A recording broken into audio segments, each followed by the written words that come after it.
Assalamualaikum warahmatullahi wabarakatuh. Perkenalkan, saya Abdul Muni, mahasiswa dari UMY, ambil jurusan S2 MAS. Saya ingin mereview ya. Ini jarang atau belum pernah saya membuat konten dengan mereview jurnal. Ini menarik nih, suatu ide yang bagus lah, yaitu jurnal tentang manajemen rumah sakit, yaitu Patient, yang berjudul Patient Experience After Implementing dan Primary Care Redesign, yang ditulis oleh Dorothy Y. Hang dan teman-teman. Dan jurnal studi ini masuk di jurnal Scopus Q1, cukup bagus ya, dengan jurnalnya adalah Health Service Research volume 56 dan publikasinya 2021. Teman-teman, latar belakang dari penelitian ini adalah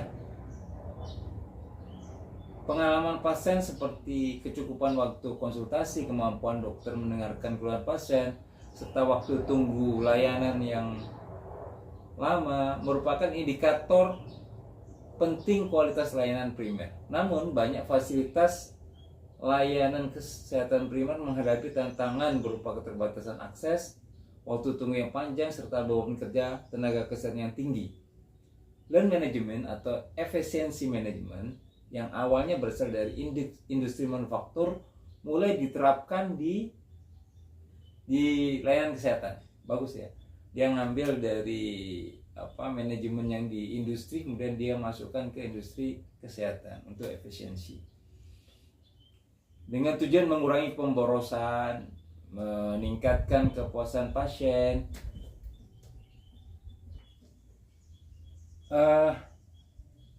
Dan metode penelitiannya adalah desain kuasi eksperimental berupa randomized stepped wedge design dikombinasikan dengan interrupted time series analysis.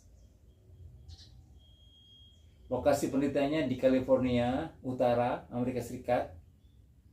Data yang digunakan meliputi survei pengalaman pasien, data rekam medis elektronik atau RME yang mempunyai penanda waktu atau timestamp. Subjeknya penelitian meliputi 317 dokter, cukup banyak ya, dari 46 departemen pelayanan primer dengan periode observasi 2011 sampai 2016, 5 tahun, cukup lama juga studi ini waktunya. Intervensi lean manajemennya diterapkan mencakup satu standarisasi ruang pemeriksaan, 5S, short, set in order, sign, standard, dan sustain. Kemudian perbaikan manajemen panggilan pasien dengan penyedaran alur triase panggilan.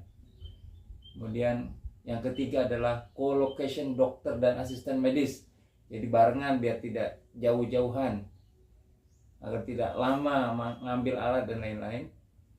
Kemudian yang keempat, yang terakhir adalah redesign alur kerja tim pelayanan, misalnya morning huddle untuk meninjau jadwal pasien harian, agenda setting, pengelolaan bersama inbox email dokter, dan permintaan pasien.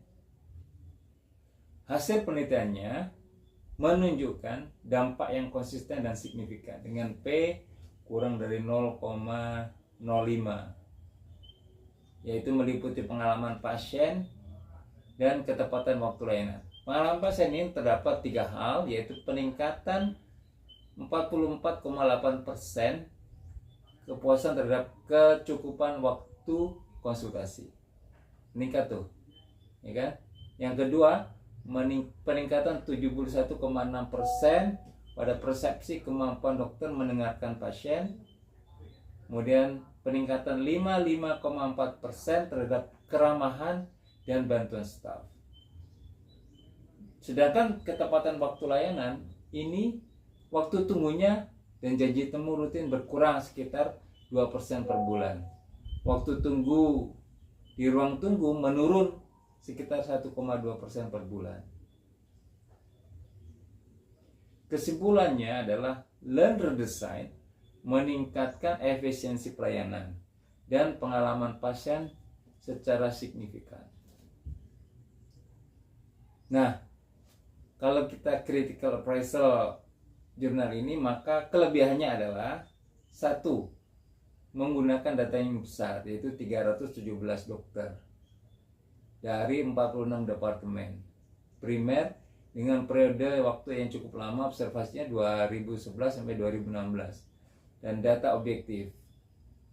Yang kedua adalah mengkombinasikan indikator subjektif dan indikator objektif. Indikator subjektifnya adalah pengalaman pasien, sedangkan indikator objektifnya adalah ada RME-nya, waktu tunggu layanan, tercatat. Kemudian 3 adalah fokus pada layanan primer yang sering kurang mendapatkan perhatian dibandingkan rumah sakit. Keterbatasannya adalah satu, tidak ada kelompok kontrol eksternal karena learn redesign diterapkan di seluruh sistem. Sulit memisahkan komponen learn yang mana yang paling berpengaruh. Dan 3, konteks penelitian di negara maju dan sumber daya dan teknologi informasi yang lebih unggul daripada negara berkembang, ya kan? Amerika tentunya akan lebih maju lah dibanding negara-negara berkembang seperti Indonesia.